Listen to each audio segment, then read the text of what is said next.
Michelle Soto, and I run a business called Cutting Root Farm and Apothecary, which is an herb and flower farm in Butler, Pennsylvania. And I work with the Stone Fruit Community Herbalists here in Pittsburgh, and we run a school to educate people about using herbs and making medicine from herbs.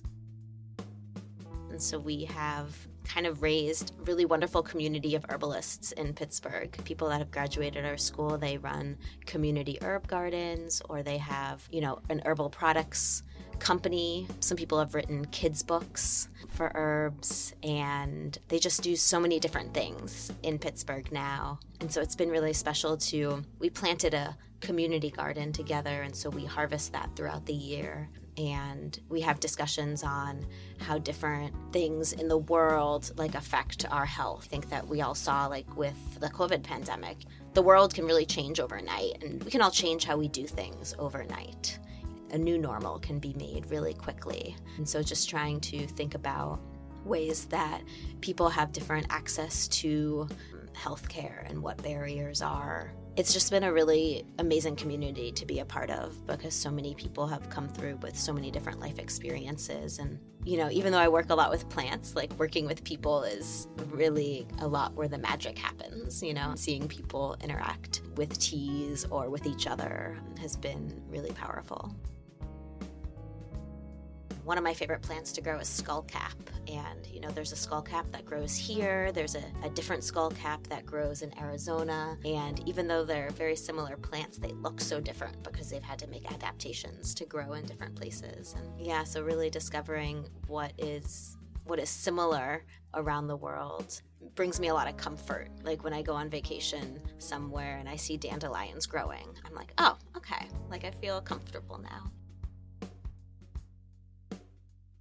I love being outside, and so working with herbs means that I get to be outside in the garden, in the dirt a lot, and I really love that. And then I love, inviting people to our gardens. We grow over 50 different kinds of plants.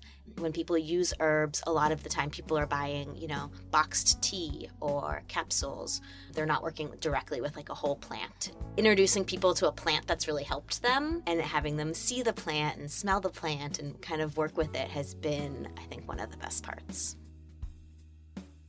You can be an herbalist in so many ways.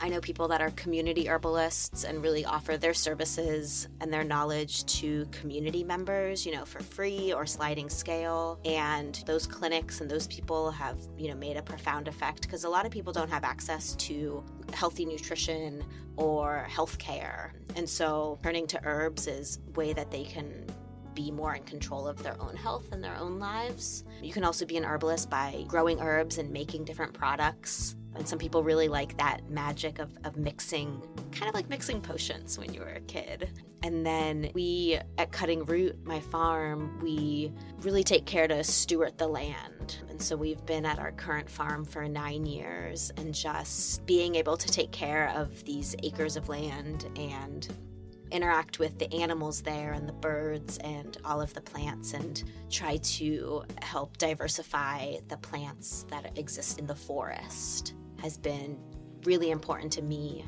And so I think being an herbalist, it can mean so many different things. And so I think that a lot of different people could be really happy finding a different role in that community.